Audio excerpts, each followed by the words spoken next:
Hey, my food mood friends. Welcome. It's a different video today. I'm gonna actually walk around my house because that's the mode that I'm in, and my video editor says that my videos are boring. I'm always sitting in the same place. So I thought it would be actually really cool. I am in the middle of making smashed potatoes. I just put them in the oven. They're in my recipe ebook. Go grab it. It's my friend Gaia who gave me this recipe. It's awesome. We're gonna have some bacon tonight for dinner. We're gonna cook it on the rack. And here is our spice cupboard, which is another topic I wanna cover because spices are everything, both for taste and also for digestion. So we actually get our spices from Israel, from this really beautiful, like multi-generational guy in Akko, Israel. Sad topic. We still have our Christmas tree up because it is a 30-year-old tree and we absolutely love it. We took all the Christmas decorations off and we're just enjoying it in our house because it's beautiful. And I have this beautiful view of the park that I always struggle to show you guys, but it's amazing. And the topic today that I want to talk to you guys about is Adderall, focus, and how I think my program is the best thing for creating focus. Welcome! Here is your hostess and coach, Chandra Zaz, helping people make food and mood changes doable without missing out. Go ahead, high five that like button, subscribe and share while you're there. I'm working with my daughter's school. I got my yoga mat out. I'm gonna work out next. I've been working with my daughter's school on educating the parents, the aftercare program, also even working with the district school lunch program and the teachers around helping everybody understand how, and like we all want our kids to be focused. We want them to be well regulated. We want them to be able to learn really well. And the teachers are giving them candy. The before care program is giving them donuts. The lunch program is giving them just like processed, it's not good.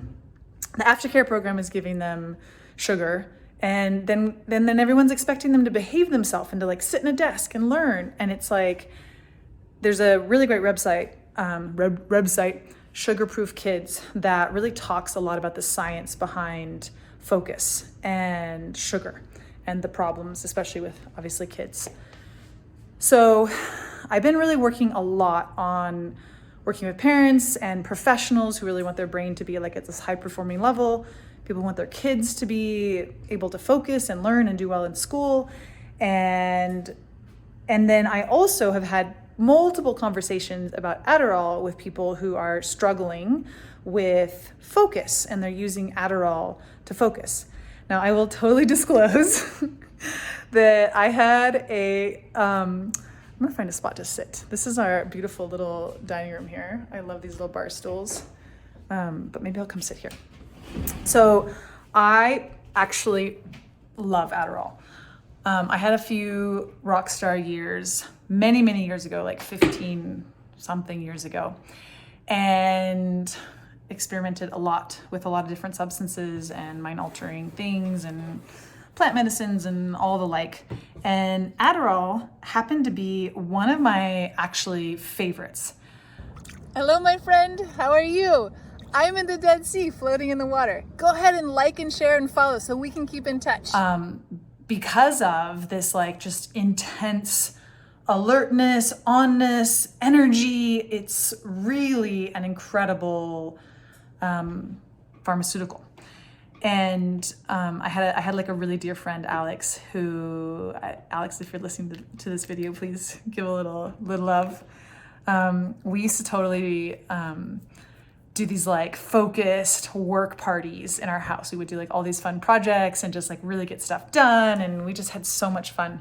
And so I really get it. I get that Adderall is awesome. But Adderall has a downside. Like I know that I definitely felt it like the next day. I would feel really like off and low and like not quite right. And I needed caffeine and I wanted more Adderall. And so for me, like the way that I teach my clients and the way that what I do with myself is to really focus on like, how do we feel afterwards? Like, what are the negative effects? Like, sure, there's things that we like the high, just like sugar feels great when we eat it. Adderall feels great when we take it. But then what's the cost? What's the cost on the back end? I mean, the cost of Adderall, I hear, is just like I hear there's like a crazy short supply. I've been actually telling people have been telling me, you should totally target Adderall because there's this big problem and shortage. And there's also like a pretty big generation of kids. There's a powerful documentary on Adderall and other amphetamines called Take Your Pills, which I highly recommend, that talks about like, we have a lot of kids now on Adderall and using it for school and studying. I would say it's very much overused, and I would definitely recommend working on your diet first to really create focus, create gut health, create a happy microbiome, create the brain fog and lack of clarity comes from unhealthy gut. It comes from inflammation. It comes from processed foods. It comes from the gut being off. And so I do like coffee enemas, though, if you're looking for a extra focus. I do think coffee enemas are great. I feel like a little bit down off after a coffee enema, but nothing like Adderall. Adderall, it's like, yeah, it's addictive. And the downsides, the offness, the fuzziness, the cost of buying them or getting prescriptions, but then just also the cost to, I see substances like Adderall that have this kind of amphetamine nature to them, that there's a big disconnect from ourself. So I've seen a lot of teenagers who are now they're in their 20s or 30s who have been on Adderall for a long time, and I've talked to multiple people about there's a certain disconnect with with themselves. And yeah, that's a big cost. It's a really big cost it's not one I'm willing to pay. And so eating really well is the sustainable way to really gain focus. I have this one client who it was his top priority. He was like, I just want my brain to be ultra creative, ultra productive, ultra focused. And after my food reset, he was really sold on how powerful food is for creating focus. He stopped using a lot of different substances he was using. He stopped, It's becomes so the problem is that we just go so used to feeling off. It just becomes so kind of normalized. And then the normal thing is to go to your doctor and get pills. But it's just such a costly, I like to really, I'm using the word over and over, cost, because, and it's used in multiple ways in this video, but the negative effect that it has on us, the cost to our energy, the cost to our wallet, the cost to our presence, the cost to the connection to ourself. I mean, pharmaceuticals are just, I don't think anybody wants to be on pharmaceuticals. It's costly. It doesn't really address the root cause. So, there are other factors to do with focus. The other big topic I'm working with my daughter's school on is screens. One of my really good friends is the head of the wellness committee, and her big thing is screens. They're using a lot of screens, because what do screens do? They captivate our attention and they occupy kids. They pacify them. They suck. I get it. Like, I'm, a parent, and it's like, sometimes I just like want to break, and it's like, if the easiest thing is just to put them in front of a screen. But what's the cost on their brain? What's the cost on their focus? The more, one of my dear friends just sent me an article today about the connection between screens and focus, and how important it is to be in real time and read books and have social interactions. It is one of the things actually also in my food and mood program. The mood part of my program, I talk about noticing this concept I call buffering that I got from my coaching teacher, where it's doing something that we do when we do something to avoid an uncomfortable feeling. Could be like upset or stressed or bored or sad or whatever. We do something like shop or eat or scroll or smoke or drink. It's called buffering and has a negative effect on us. And so I teach the emotional component of how to interrupt that buffering, how to catch it in a neutral, observant place, and then to create new neural pathways, new patterns. Dr. Sharman, I was just talking to her about neural pathways, and she was saying that, like, I think she said that there's more neural pathways in our gut than there are brain. Yeah, the gut is just so important. So if you're looking for some focus, if you're looking to create that really on feeling without Adderall, come join my food and mood program.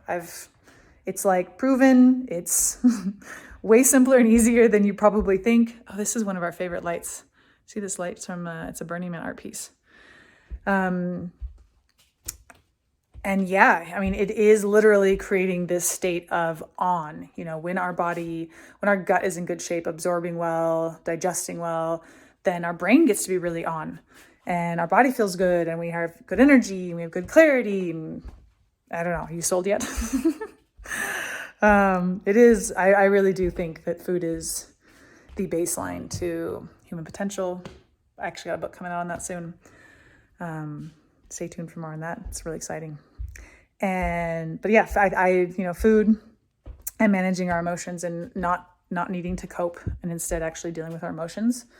I mean, it's where all of our human potential is at. It's the baseline. There's a lot of other components and there's a lot of other modalities and there's a lot of other, pieces to it, but food and mood, it's the base. It's the baseline. Everybody needs it. Everybody needs good, nourishing food in their body. Everybody benefits from getting processed food out of their diet, especially kids, especially business owners.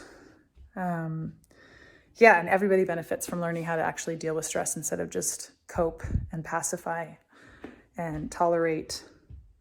So yeah, come join my program.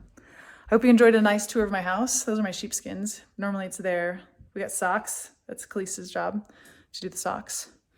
And I hope this wasn't too dizzy. Tell me if this was too dizzy for you. Thanks for joining me in this unusual video. And I'm curious to feel like a new format. I feel like me walking around my house. It's actually one of my favorite things to do is like walk around the house. You get to see all my wrinkles. There's my desk. There's all Khalees's artwork. Yeah. See you.